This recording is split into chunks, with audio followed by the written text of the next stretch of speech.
Olá, irmãos! Gostaria de falar novamente sobre as cartas de Paulo, continuar nossa série sobre cada cidade que Paulo implantou as suas igrejas. E hoje vamos falar sobre a igreja de Tessalônica, quando ele escreve 1 Tessalonicenses e 2 Tessalonicenses. Essas cartas são a segunda e a terceira que foram canonizadas, que entraram no canon do Novo Testamento. Embora elas estejam, por ser pequenas, lá para frente, como falei no vídeo anterior, elas entraram no canon pelo tamanho das cartas. Mas a segunda e a terceira carta de Paulo canonizadas que realmente aconteceu, foi a 1 e a 2 Tessalonicenses. Então nós vamos meditar um pouco sobre a igreja de Tessalônica, como que Paulo operou nessa cidade e as circunstâncias que aconteceram por ali. Isso acontece na segunda viagem missionária de Paulo. A primeira ele fez com Barnabé, depois eles se desentenderam e passam a partir da segunda viagem missionária. Essa segunda viagem ele vai com Silas. Em algumas cartas é tratado como Silvano. Vamos ver então onde ele percorreu. Eu tenho aqui o mapa da segunda viagem, tá? E ele sai de Antioquia da Síria, e ele sobe pela Galácia e vai confirmando as igrejas da primeira viagem. Ele passa em Derbe. Nós retratamos o trabalho dele no vídeo anterior, quando ele fez a carta aos Gálatas. Depois ele vai para Listra. Aqui em Listra ele pega Timóteo e leva consigo. Timóteo passa a fazer parte da viagem. Ele vai para Icônio e Antioquia da Pisídia agora.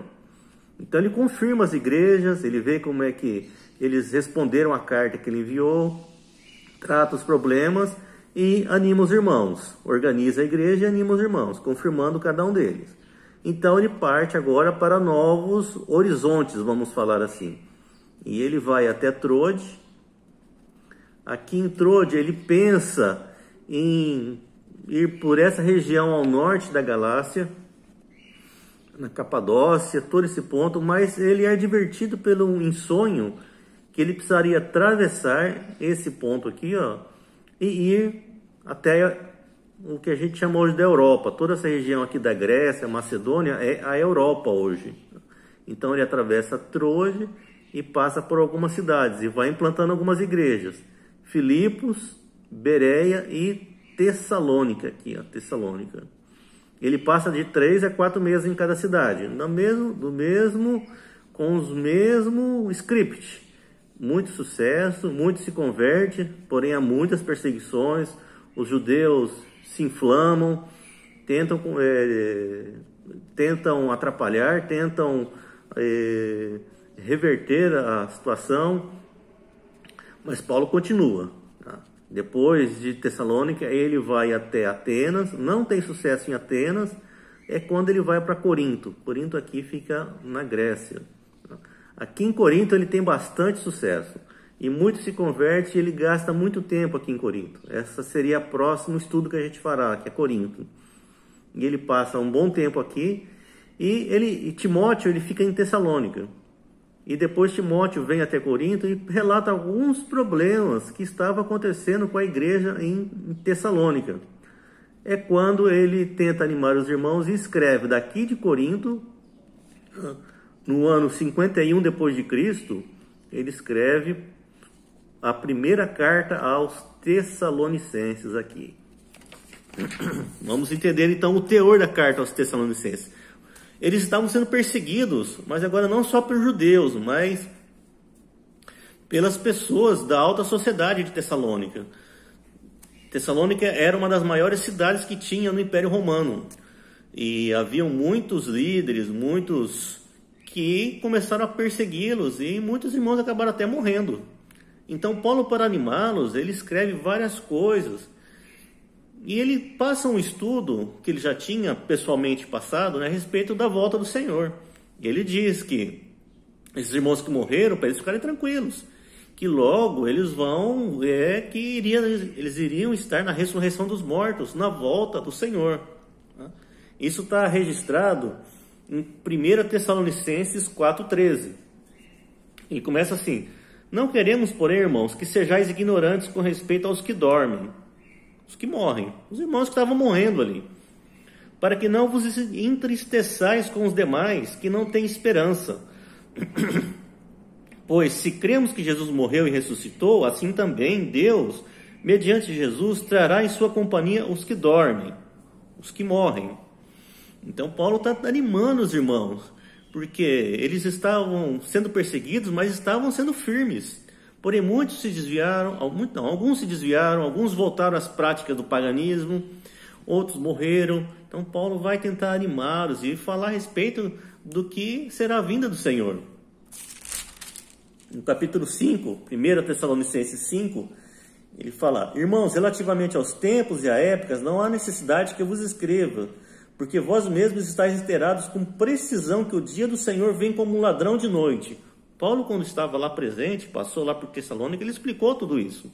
Em 3 meses, é incrível como que Paulo passa todo o conceito do Evangelho do Reino, até a volta do Senhor. E ele relembra os irmãos para que se animem.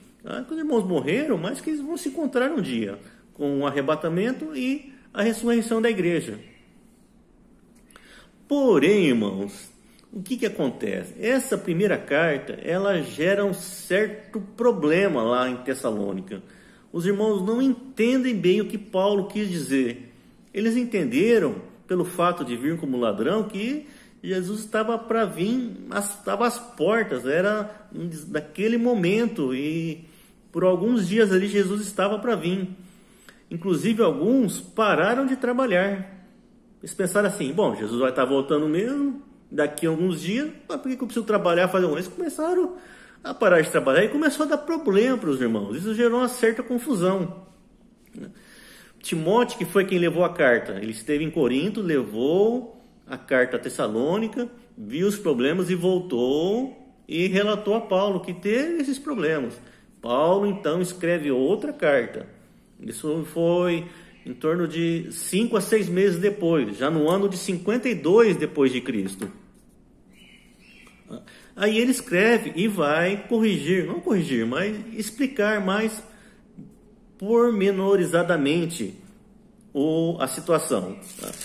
E aí quando vocês leem 2 Tessalonicenses, no capítulo 2, ele começa a explicar: irmãos, no que diz respeito à vinda do nosso Senhor Jesus Cristo e a nossa reunião com Ele, nós os exortamos. Por quê? Eles tinham entendido alguma coisa que Paulo queria dizer outra. Então Paulo está explicando: não vos demovais a vossa mente. A respeito da nossa união com Cristo, a respeito da vinda de Jesus, não vos perturbeis. No versículo 2, 2 Tessalonicenses 2:2. Aqui não vos demovais a vossa mente com facilidade, nem vos perturbeis, quer por espírito, quer por palavra, quer por espírito, como se procedesse de nós, supondo tendo chegado o dia do Senhor. Eles estavam entendendo que era naquele momento, mas Paulo vai explicar agora, no versículo 3. Ninguém, de modo algum, vos engane, porque isso não acontecerá sem que primeiro venha a apostasia e seja revelado o homem da iniquidade, o filho da perdição. E aí ele continua com vários assuntos que para nós é muito importante hoje, para entendermos os tempos hoje da volta do Senhor. Essa carta, ela é uma das chaves para o nosso entendimento da volta do Senhor hoje. Então Paulo tenta explicar. Aqui mais para frente ele diz: quem não trabalha não come. Por quê? Porque os irmãos, achando que Jesus estava para voltar, pararam de trabalhar e começou a dar problema para os irmãos. Então Paulo escreve a primeira carta animando, gera um certo desconforto, e escreve a segunda, tentando apaziguar e instruir da maneira correta. Então veja com o carinho de Paulo, né? Que ele sofreu para pregar, para plantar as igrejas, e agora ele sofre para o quê? Para edificar os irmãos. Tenta animá-los, não deu certo, ele tenta de novo. Ao que tudo indica, depois dessa segunda carta, e os irmãos de Tessalônica parecem mais tranquilos. Então, queridos, fica essa mensagem, né? E como que Paulo era carinhoso, né? Paulo foi um pouco áspero na carta aos Gálatas, devido à insensatez deles, mas aqui ele é mais brando, mais explicativo, porque ele estava tentando, na verdade, azimar os irmãos, que estava uma perseguição forte e muitos estavam morrendo. Então, a partir disso, queridos, leia a primeira carta aos Tessalonicenses e leem a segunda carta. Vocês vão entendendo esse contexto, entender mais, vão se aprofundar mais, vão descobrir novos tesouros. O Senhor vai te falar novas verdades, não novas verdades, mas serão edificados, queridos, com o entendimento dessas cartas. Então, pare agora e leia a primeira e a segunda carta aos Tessalonicenses. Um beijo a todos, um abraço e voltamos uma outra hora com mais uma cidade que Paulo tratou à igreja.